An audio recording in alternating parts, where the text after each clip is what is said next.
Okay, buckle up. This one's going to be a little bit long. We've got four structures to draw and three structures to name, and we've got to consider a lot of different at this point in the game. We've got to consider a lot of different factors when it comes to naming and drawing structures. Okay, the first one by far is the most straightforward. It's cis hex 2-ene. So that means ene means that we're going to have a double bond, and it's going to be at the second position. And so I've got a double bond. It's at position number 2. And so that means there is a carbon number 1 that comes off of it. Let's just make it to the left. Now it's a cis hex 2-ene. And so that means that this is the structure that's appropriate for the stereochemistry of the alkene rather than the trans version.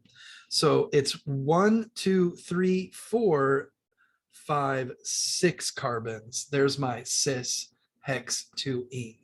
Okay, remember that cis only works when I have two identical groups around the double bond in order to call cis or trans. If I don't have two identical groups to use cis or trans, then I have to use the E and Z priority system. Z meaning German for zusammen, which means together. E meaning entgegen, German for entgegen, which means opposite. And so we could say that cis is together. That would also be Z, but we use cis because it's a little simpler. The next one is 6-bromo 4,6-dimethyl hept 2-ene. So I still have a double bond at the second position. And so I can just arbitrarily start out like this. And so 1, 2, and then double bond, but it's Z. So that means that I have a high priority group and a low priority group, and I have to make sure they're in the same position. So let's go ahead and assign this one. This is a hydrogen, so it's low. This one is a methyl group, so it's a higher priority group. Remember, that's done by the atomic mass of the atom that's connected to the double bond. And so now I need to draw the rest of it. It's dimethyl hept 2-ene. And so I've got a 1, 2, 3. I've got 4. 1, 2, 3, 4, and then 5, 6, 7. 1, 2, 3, 4, 5. I've got my 7 carbons. I had a 4, 6 dimethyl and a 6 bromo. So this is my Z version. Like I said before, if I have two identical groups, I could have called this cis, but again, this problem didn't give me cis, it gave me Z, so we had to use that as the structure, but we got everything else together. Okay, let's do 2-methyl, 4-isopropyl, 1 non-ene. So notice the difference here.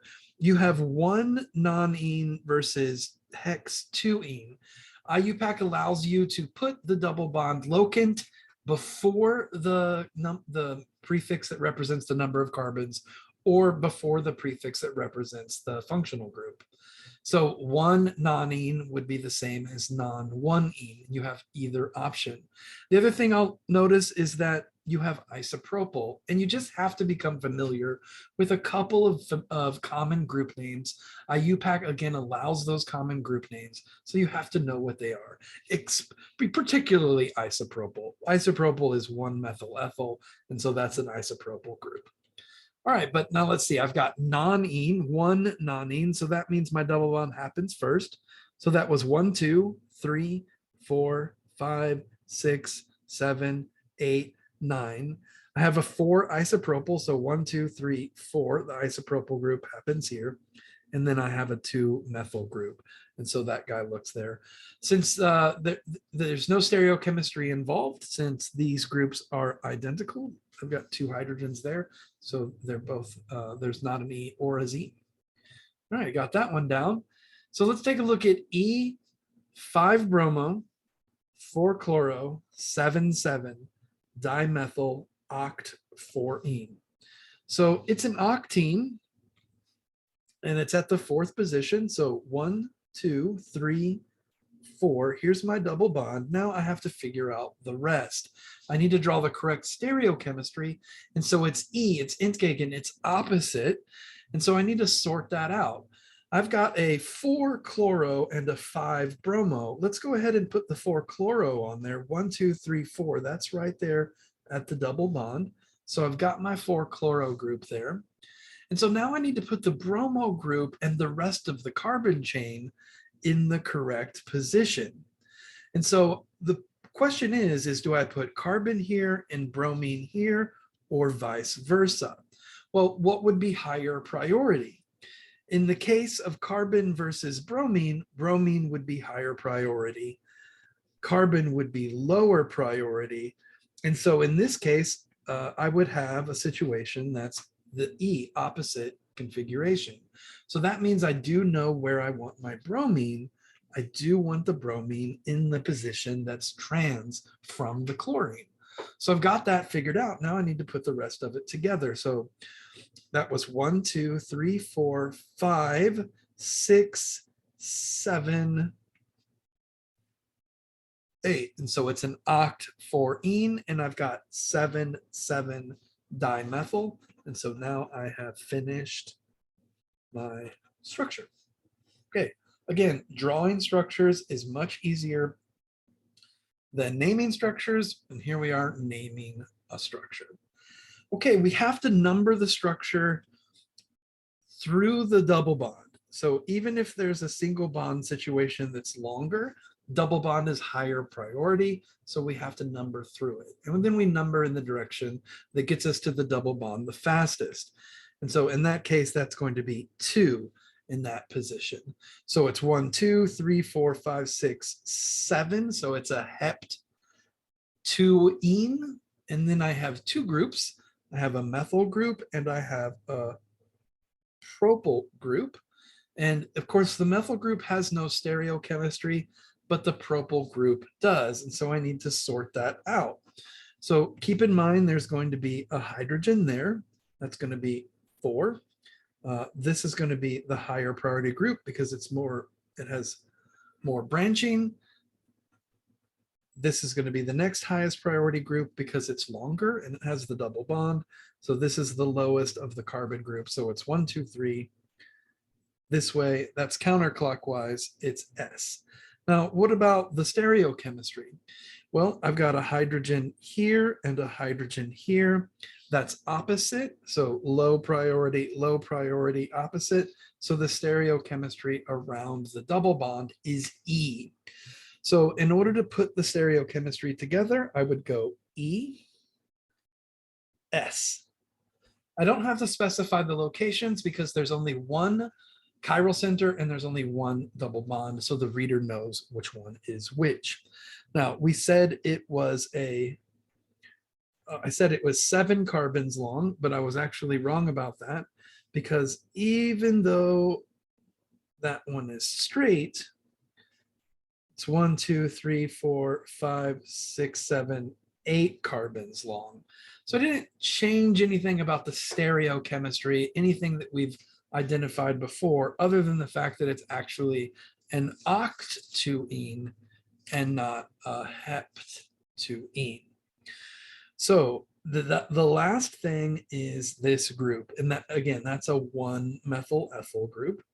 It would be in the, let's renumber, 1, 2, 3, 4, 5, 6, 7, 8. It's in the 5th position.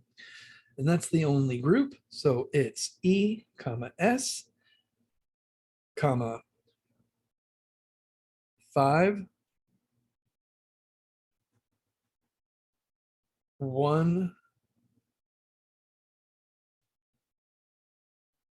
methyl ethyl oct 2-ene. And so that's the name of that structure. Okay, here's this structure. It gets us another situation where we've got to figure out the stereochemistry and the name. We're going to number the longest chain and we're going to number it in the direction that gets us to the double bond the fastest. I think that's 1, 2, 3, 4, 5, 6, 7. So it's a hept 3-ene. I've got a methyl group here and a methyl group here. So it's a dimethyl. So it's 1, 2, 3, 4, 5, 6, 7. So I've got a 3,5 dimethyl group. And then let's figure out the priorities. Well, this is ethyl, so it's higher priority than methyl. And this is hydrogen, so it's lower priority than this other carbon group. And so it looks like they're opposite, so that's E. So I've got an E stereochemistry. And so I think I can put it all together now. That would be E, 3, 5, dimethyl, hept 3 E. Okay, so we've got that structure now. Okay, let's do this last structure. So we've got some busyness going on here. Let's identify the longest chain. Looks like the longest chain is here. And let's figure out which direction do I need to number it. I've got 1, 2, 3 in this direction, or 1, 2, 3 in that direction. I get to the double bond in the same number of carbons either way. So which way is right? Well, now that I've decided that it's tied either way for the double bond, I go back to the other naming rules that I did for alkanes, and I would number in the direction that gets us to the functional substituents the fastest. So I've got a hexene, it's a hex 3-ene. And as I said before, I've got 1, 2, 3 methyl groups. They're at 2, 2, and 4. So it's a 2, 2, 4 trimethyl. And the last thing I need to do is figure out the stereochemistry. This is the high priority group and the low priority group there. This is the high priority group and the low priority group there. So this is E for opposite. So putting it all together, I have E, 2, 2, 4, trimethyl, hex, 3, E. Okay, and that's that structure. So I know it takes a while, but we named everything and we drew all the structures. So that's it for this problem.